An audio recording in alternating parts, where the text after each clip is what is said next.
Checking in again with State Representative Jackie Chan of Quincy for our weekly update on what's going on all things state and Quincy. Hey, Jackie. Hey, Joe. Good to see you again on another beautiful pre-rain Friday. Yeah, so far so good here. We're knocking on all kinds of wood for January because I'm not a big fan of the winter weather. So if this stays like this, I'm happy. Well, I've like you. I think I'm enjoying the warmer weather right now, and it's what they're calling now seasonal winter. And last year we didn't have enough rain, as we saw from the drought stuff. So, having a little more rain and maybe a few days of snow would be nice just to remind us that it is winter, break up the kind of the rain event. Okay, maybe not. Right? Look at your face. We won't wish for snow then. No, Basically, if we can arrange it like on a Saturday morning or something, that'd be okay. But other than that, no.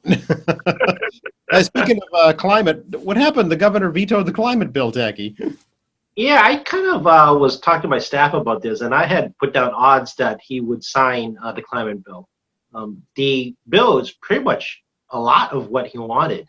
Most of the dates have been moved again closer to reaching carbon neutral goals. The desire to acquire more big wind, which we approved a couple of years back. 4 years? It's 4 years now, actually. I think about it. 4 years back, we approved big wind off the shore of Block Island down there. We're the biggest purchaser of that project, which still hasn't put a windmill in the water yet, but it's coming. We've been working on things like, hydro, for example. Hydro-Quebec is the winning bid out of Canada. We're still working on that transmission line issue via Maine, and other types of renewable energy options to diversify our energy portfolio and move us slowly towards carbon net neutral. Things like car recharging stations are talked more about in this bill than we have in the past. But at the same time, though, there's been some changes regarding the border building registration, the border building regulators, border building regulators composition, changes regarding how we do future construction. I think that probably spooked the business community, development community in particular, to ask the government to redo it.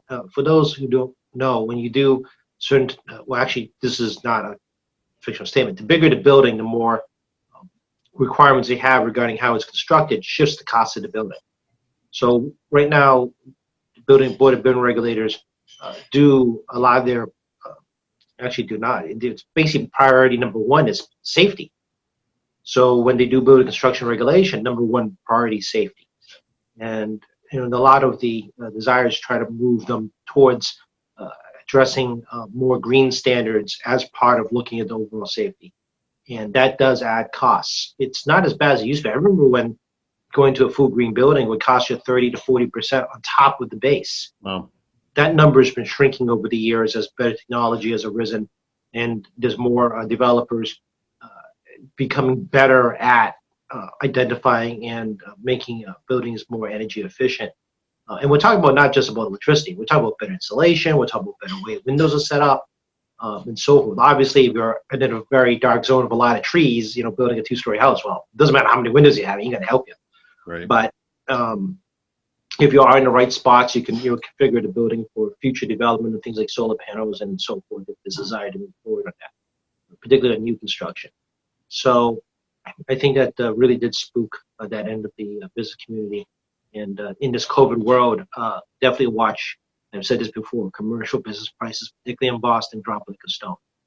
And construction went through very quickly after COVID lockdown ended, through the winter, and that's keeping people employed as we're still struggling in this economy.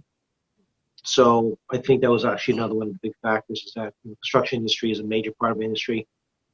If they're unable to get financing for it, because right now financing is hard, I think the short-term issues is really kind of freaking people out right now. Yeah. I wanted to get your take on President-elect Joe Biden's American Recovery Plan that he outlined. Yeah, I watched a bit of the speech yesterday and caught some of the news on that. I think a lot of it, I think we expected at some level. I mean, increased COVID testing, the desire to get 100 million doses out, which really means 50 million people. And the census is estimating, 320, but I think it's close to 340 million because people don't always fill the census form. And there's a whole lot of people for a myriad of reasons don't, unfortunately. So we're still talking a very a fractional part of the population. I mean, 50 million out of 320, 340 million people. That's still a long way to go to herd immunity, which has to be over 70% plus. I still believe 90% is the need for herd immunity. So it's still very ambitious. The Trump administration did release, all the second doses in advance, relying on first dose to provide a greater degree of protection until the second booster shot is made available. This is a moving science, which is kind of making me a little nervous because, you need 2 shots. But one's okay, but it's more effective 2. We have to take 2 within 21 days. So I'm kind of like, okay, I know what you're saying to me, but what does that mean? Right. So I do encourage everyone to take the vaccine. I do encourage everyone to, seek the doctor before they take vaccines if they're very concerned about it. Talk to your doctors first. I very much encourage that. But I think, confused as everybody else regarding the messaging. I mean, the desire from Biden to want to provide direct assistance to states and cities and towns from the federal government is very welcomed. We talked about this all through the fall about the budget and how we're not going to feel the big economic impacts on revenue shortfall until fiscal year 22. We're in fiscal year 21 right now. So, all the people who've lost their jobs, the businesses that closed, that comes full bore in terms of tax revenue in FY 22. Why do I say that? Because FY 21 is based on FY 20's estimates. Yep. And we, even though the pandemic hit and there was high unemployment during the summertime, we also have unemployment, but you actually have to get tax on unemployment insurance. So people who are getting unemployment, you're going to have to pay taxes in April, just to warn you all right now. So get ready. Right. That's a good tip, actually. Hopefully they're having them taken out. If not, they're going to be in for a terrible surprise. Absolutely. So please, if you're listening to this, you got unemployment benefits, be sure to look at your tax impact. But the winter time now, right, this time period is where we expect to have the largest, unfortunately, unemployment spike as well as business impact. The initial spike was caused by the lockdown. This is the whole hospitality impact, as would be restaurants, tour guides, and so forth, going through the winter months. And we're out of Christmas, and there's no other big retail month. You get the cars, and car sales are very slow because A, getting cars manufactured is very challenging. 2, people have a lot of money. So there's a lot of challenges in sales, retail sales coming to springtime, in the winter and springtime. So, any type of assistance we can get from the feds would be very, very helpful. You talked about another stimulus check.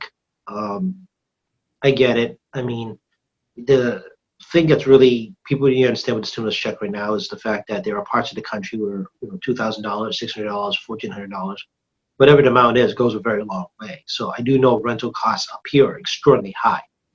But if you're somewhere in the lower cost of living areas of the country, that could be 3 months rent. Yes. Yep.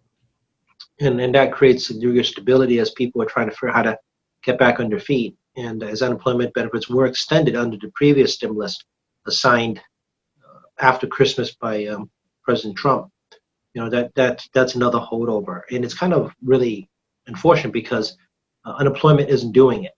And even if you have a job, you may have had reduced hours because of COVID. And the result, if your hourly wage, reduced pay. And since we're a commercial-based economy, I can't emphasize enough, we're a commercial-based economy, meaning it's consumer-driven, not manufacturing-driven economy in this country. Not circulating money through the economy only hurts everybody in the economy. And with less disposable income and us focusing on the essentials, this could be, it's problematic. And I'm not saying people should go out and buy luxury goods. I'm not suggesting that. But I mean, you want to be able to get what you need. So you don't want to choose between food and medicine. You don't want to end up choosing against, figure out how to pay your rent versus paying your electric bill. And the stimulus checks will give you a bit of coverage for another short period of time while you're still trying to figure out how to manage everything. So I didn't like it when Bush did this after 9/11. I thought it was too gimmicky. Remember the $500 checks we got back then? I do remember that, yes. Yep. Yeah, I thought it was too gimmicky, and I'm not a huge fan of these direct cash payments, as opposed to things like tax credits or deductions on your income taxes. But this is not like any other time period. This is not a normal economic impact period. So, We'll see if In fact, Congress. he called it, Biden called it dire right now, unless something is done quickly. So, Was the forgotten part of America is what Biden's focusing on, and I get these constituent calls that the audience here don't hear or see about. It isn't like, and I say this all the time, it isn't like your neighbor's telling you all their financial problems and the impacts they have. It's not like, the guy next door to you is, saying that, lost a job or, they're having all these challenges. They end up coming to my doorstep, not your doorstep. And because it's a private issue and it's their problem to solve. And they may first time ever needing government benefits, which is what happens. The majority of folks that contact us are first time callers, for lack of a better way to put it. They try to learn how to use the system, and the system is overwhelmed. Everybody has now experienced at some level a challenge with the social safety net. It's overwhelmed and trying to provide customer service to people. So those are some of the big high points of that. I mean, he wants to get kids back in school, the need for more testing. We're going to need testing even you get the vaccine because, again, herd immunity is far away. We still have to wear masks and so forth.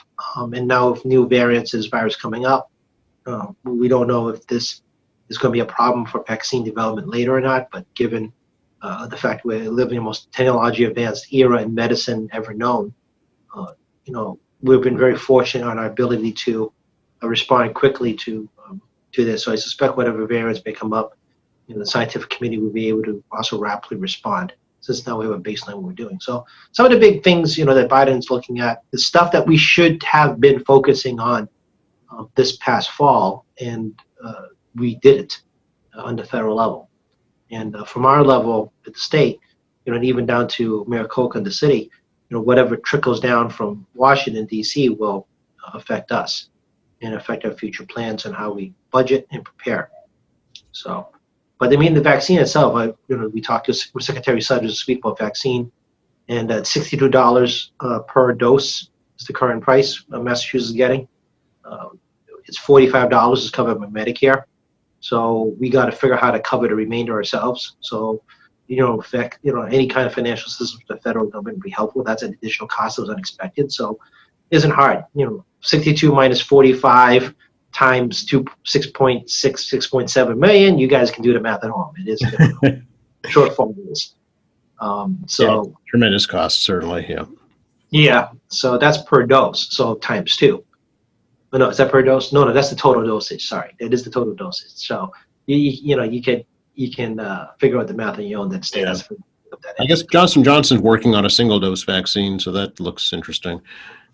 Yeah, single dose Johnson & Johnson. The China vaccine's out in many other parts of the world, but as that never got phase 3 testing public results, so we don't really understand how that works in the scientific community. Hopefully, they'll release their data at some point, and people can do comparisons with Johnson & Johnson, Pfizer, AstraZeneca, and Moderna. The Russians have one too, but no one knows what that really does. So, the more data that's put out in public to the scientific community, the more comparisons can be made.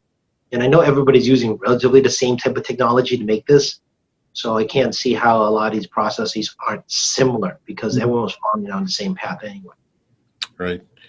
From your point of view, Tacky, state lawmakers, when are you in line for a vaccination? I'm phase 3 at the bottom. Are you kidding me? Okay. I'm well under 75. We talked about my food allergies, and I do, have a little bit of high blood pressure, but I do not count as a major health problem. I actually am very concerned about the shots solution. The RNA doesn't scare me. It's whatever the liquid they put it in does, because I have a number of allergies, including one is soy. And soy, I discovered, is a very common delivery mechanism for lots of things because your body absorbs soy very easily. Protein solution with less effects.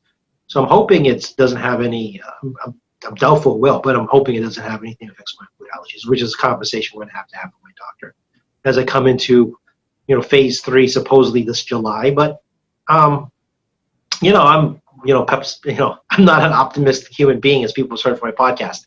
So we're probably going to go probably into the summer, probably later. My mom is over 75. She does have cancer. So her doctors are recommending that she gets her shot. Her phase 2 comes online and they will only know when she can be called in when they actually have vaccine at Tufts Medical Center. So until they know, we can't do anything about it. Yeah, it's the big wait right now, not only here, but across the country. Older legislators, over 75, and there are some that are over 75, will, be able to get vaccinated as part of phase 2. But us younger folks with no major health conditions are at the bottom. So we're not Congress. There's no line skipping for us. Of course, next week is the inauguration, and there's been talk about security threats in every state. What are you hearing on Beacon Hill? We got a security briefing this week for legislators to give us the quick update. And currently, the state of security plus state police plus FBI plus the regional state police task force plus the fusion center where they collect all the data in one spot plus the online monitoring shows no credible threats to the state house at the moment. As we all know, I'm working from home. All of us be encouraged to work at home. 2 more House members that were in the State House now has COVID, which people wonder why I'm not going to the State House, because it's, people are coming in with COVID. I mean, I do not know how to say this any other way. So right now, there is minimal staffing. So God forbid something happens and like everyone get hurt. I mean, it won't be a full State House where you have tourists going around, people doing business, staff, myself, and the building can swell up to 2,000 people during the height of a day. It's very, very busy. So right now, no credible threats. They have up security in plainclothes, state troopers, and other security people, and DCR. I'm dating myself. DCR right. Rangers. Yep. And they are likely to step up actual physical presence, being people in uniform and vehicles around the State House as we go into Inauguration Day. There's been no direct threat against any legislator, to their knowledge at the moment. Obviously, if there is a threat to us, or it'll be phone call, email, or things taped to our door, notify the police right away, both local, state, and the State House security. If something does happen at our homes, which I do not anticipate it will, obviously call 911 is the priority. And there is revamping of their security right now because the fact we are home. So they recognize there's got to be greater outreach with our home community police, that kind of stuff. But, right now there's nothing going on, and they tell us that these extreme groups, we don't have many here. So we're fortunate on that front. But states like Michigan, Minnesota, Pennsylvania, Georgia, Arizona, Washington State, Oregon State, lots of other places have evacuated their buildings already in anticipation for next week, as well as increasing police security and National Guard security. And places like Michigan already had a near overrun. Oregon did have an overrun. People just stormed the State House. And other government officials, particularly in Georgia, have been evacuated to safer locations because of threats made, and frankly, stimulated by President Trump.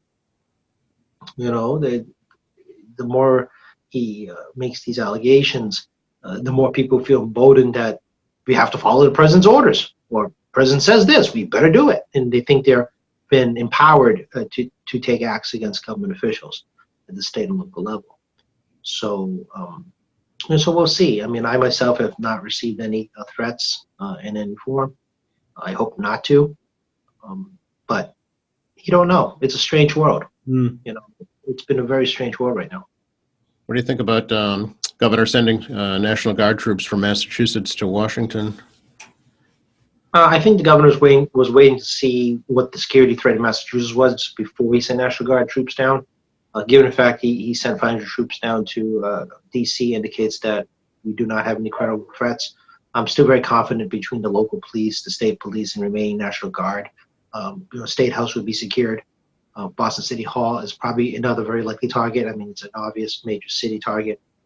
But I think it would be relatively peaceful. I think the concern is kind of the outliers when you have 1 or 2 people that's not on social media spewing threats decide to take action on their own. A lot of the major terrorist events, or even sadly like in Nashville, a suicide event, doesn't involve large groups of people like you saw in the riot in D.C. generally isolated folks, handful of folks. 2 people in the Boston bombing. 11 people ish on the 9/11 attacks. That kind of stuff. Oklahoma was 2 people. Timmy McVeigh.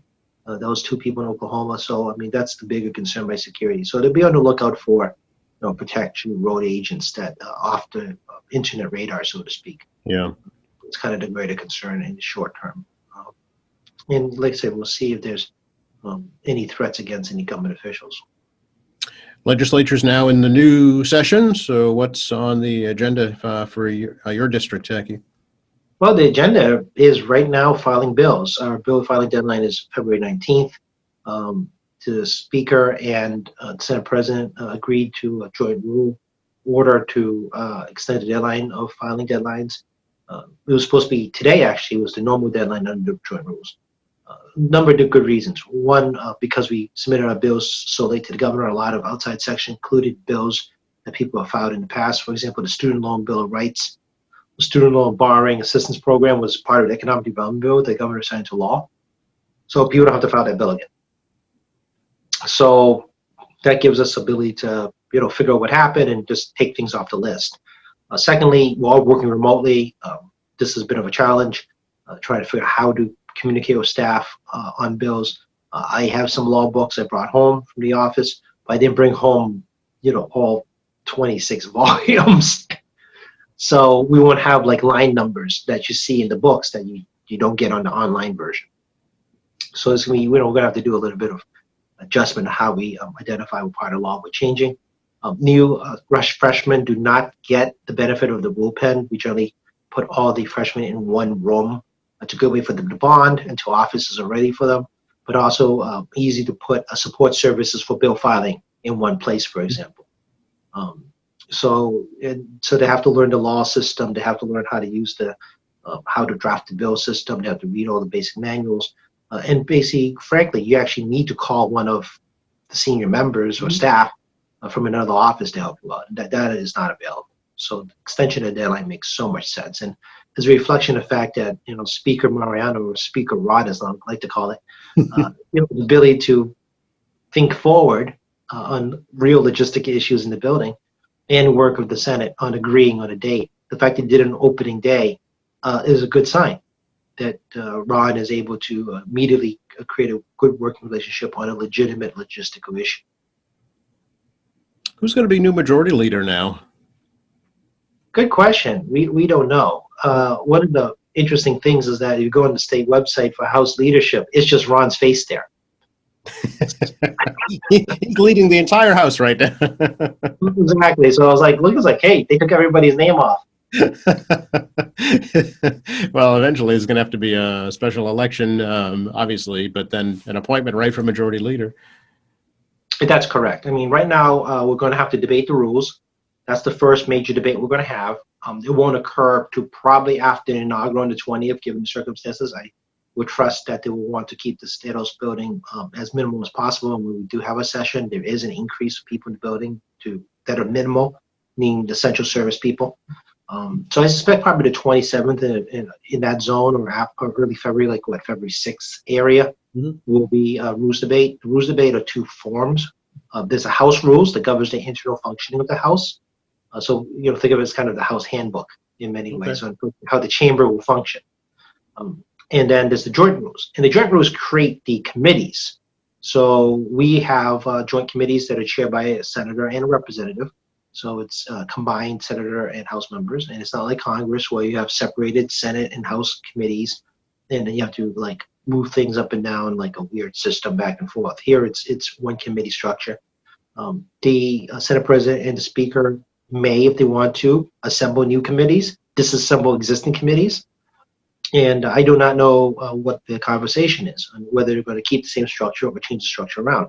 Once joint committee has agreed upon between the House and Senate, which means there's going to be a mini conference committee to discuss this between the two branches about what they want in the end, then the Speaker can recommend committee assignments to the Democratic caucus as a slate, and the caucus can debate that in caucus if they want. The Democratic caucus can go and say, I want this, I want that, which is very rare, doesn't happen. very often our level, unlike DC, we actively lobby your fellow members for a position. And then Democrats vote on that, and committees are formed, and then we have to move offices and whatnot. And that includes the majority leader. Yeah. So there's the majority leader, there's the Speaker Pro Tem, there's 3 second assistant leaders, the 4 floor leaders, chair of Ways and Means, which I presume will stay Aaron Mekowitz because he's not going to run for mayor now. We got to know this yesterday. And the 3rd reading chair. So even prior to the election of Speaker, we already had vacancies caused by people retiring or moving on. So that includes Healthcare Finance Chair, Labor and Workforce, 3rd reading, Steering and Policy, and a number of vice chairs on top of that, and 2 floor leaders too.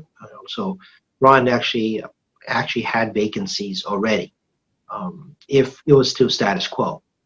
But new Speaker, new rules, new House, new operational methods. So every position, including my own, is up for grabs. So don't presume that just because I have a very long relationship with Ron and that I'm part of the Quincy delegation, people should not presume anything about my future. Okay. Ron's going to make the best decision possible that makes sense for the House, and I would just trust him to do that. Okay. Now, I was just thinking, as you well know, the right to repair law passed last fall. Is that law now? No, the AG well, it is law. It's kind of a yes/no answer. Yes, it's law. The AG has suspended enforcement of the law. It is currently before the First Circuit U.S. Court. Oh. They look for an injunction, and they're looking to repeal the law based on the Commerce Clause and federal preemption over cars. The feds have jurisdiction over vehicle safety and vehicle emissions and vehicle construction. I mean, that's all federal. So they're looking to try to, the manufacturers try to claim preemption on right to repair, and including the intellectual property associated with it, which is governed by federal law. Oh, okay. All right. So stay tuned for that one. See how the courts rule on that. Yeah, this is going to take a while. Interesting enough, First Circuit actually has a lot of experience with intellectual property. Massachusetts is an intellectual property state. Mm-hmm. Mm-hmm. High technology and biotech, they get a lot of these cases. So it is really right up their alley regarding looking at stuff like this. I think, but, I looked at some of the materials being sent to us on the briefs and whatnot, and it's an interesting argument. So this could take quite a bit of time, and it will set the precedent for other similar right to repair, which isn't really right to repair. It's really telemetric access to your car, but we already talked about this in the past. Right. Yeah, we won't go down that rabbit hole again. Yeah, it's not right to repair. It's something else they covered up with a fancy name. But yeah, so we'll see how that goes. This could take on a few years, maybe, if they go through the appeals process, depending who wins or loses, and determines whether or not to be this type of legislature filed in other states. Okay. Stay tuned for that one as well. Yep, watching this court case unfold. So do you yourself have any bills you'll file by the 19th, Tacky? Yeah, well, I file a lot of bills, as people have seen in the past, but we have some new ones. I talked a little bit about this, income tax deduction for people working at home. That's kind of important because people's expenses have gone up because we're picking up our own costs for working. If your boss isn't picking up those costs, I feel, well, as I'm a legislator, so I'm not like a regular employee in terms of things like that because it's complicated.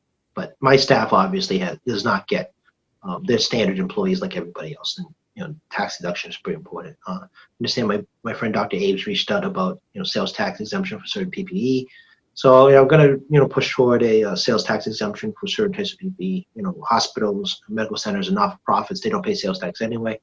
But retail and the rest of us are looking for masks and gloves. It could help a small barbershop, maybe, or places like that. If that were to pass. Yeah, and helps people making masks to sell them. I mean, I do require the mask have to be able to cover your mouth and nose. I mean, not just any mask.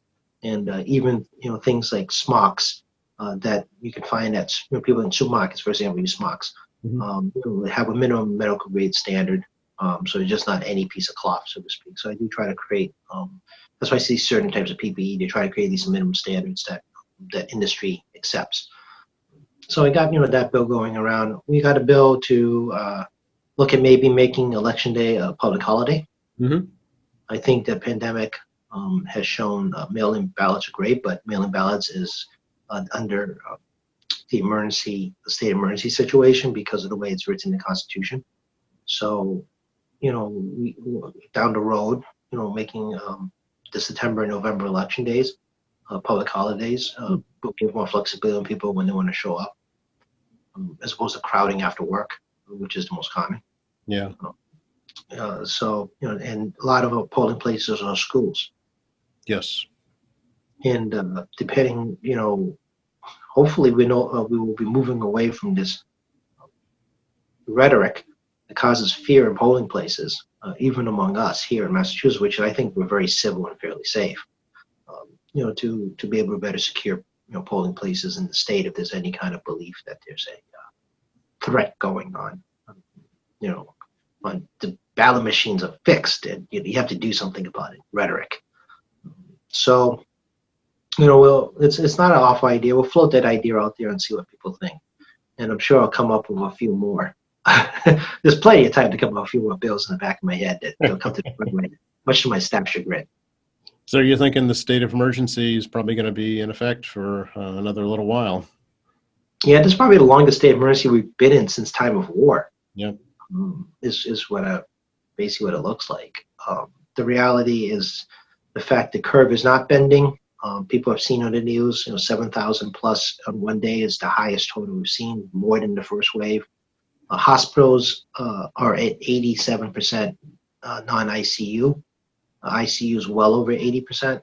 I made the sad news of looking at the dashboard yesterday for Boston area hospitals where we live in. It's 91% capacity for non-ICU and 87% capacity for ICU.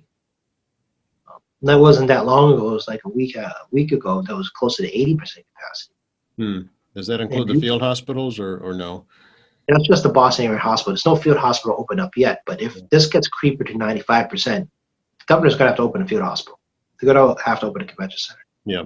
So if people aren't taking this seriously, and we already doubled capacity in the hospital system from this first wave. We didn't not take away that capacity. If you have a major medical event and need a hospital bed, there may not be one for you. Mm-hmm. So again, it is essential for all of us to bend the curve a second time. The mask, social distancing, if you can keep away from people, if you're not well, right now that's I can't express how crucial that is right now. And I think the news doesn't really say that because I don't know why. They're giving you the raw number. Oh, well, 2,200, 2,300 people in hospital beds. Well, what does that mean to you?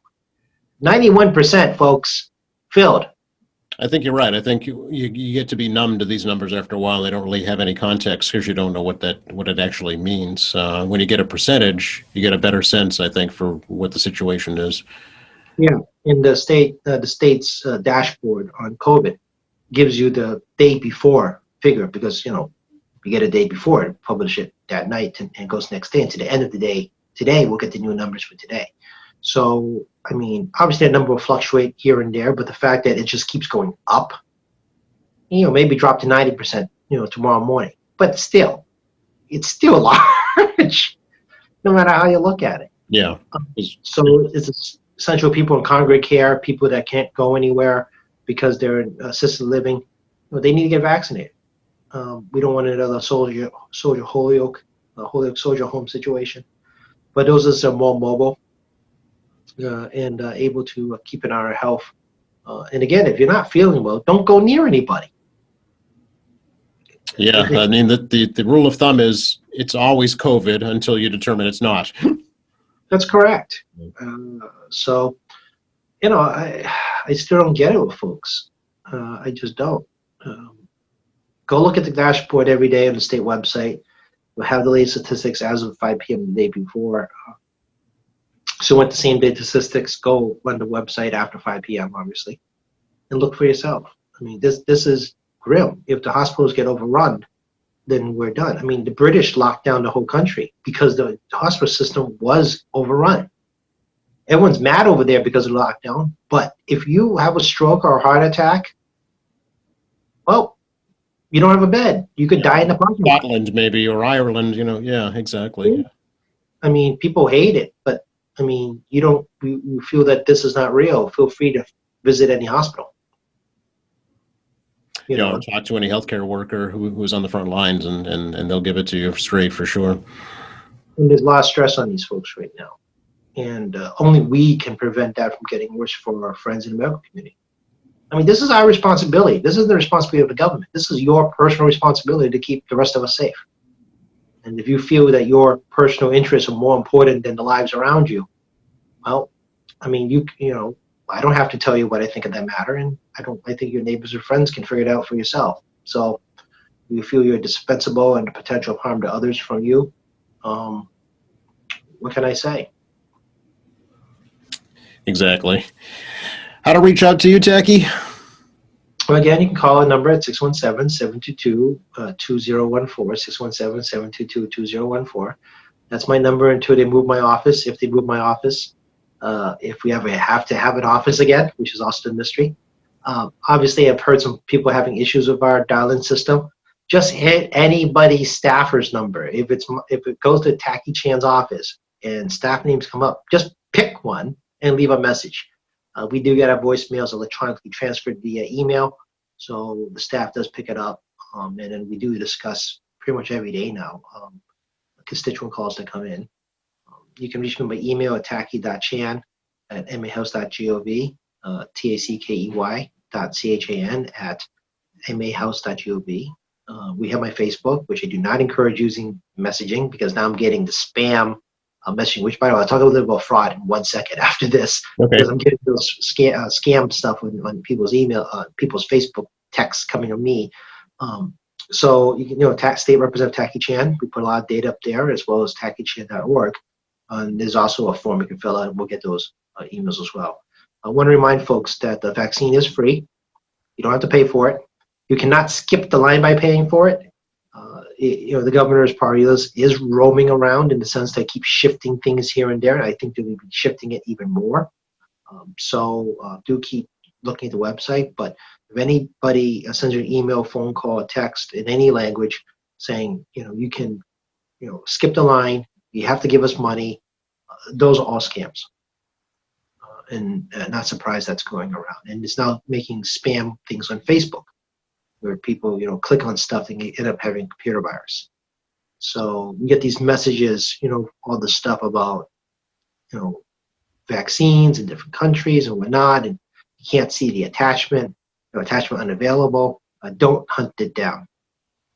Social media has become a very good place for viral scammers to try to confine you to either do damage to computer, but also to try to convince you that they can accelerate your vaccine recipient process. So, Don't fall for it. You don't fall for it. Be very careful. You're not sure, give us a call. But no charge for vaccines, period. The priority list is the governor's priority list. I have no say on the priority list in terms of decision making. I do express an opinion, and I do relay constituent concerns about that. If you have a constituent concern, we relay it directly to COVID Command Center. But I don't have any specific decision-making process. So that means anyone that sends you an email saying they do is a scam. Right. All right. Good advice, Tacky. Good to see you. Good to see you, and we'll chat next week, maybe once or twice, depending on our schedule. That's right. Sounds good. All right. Take care. Take care. Bye.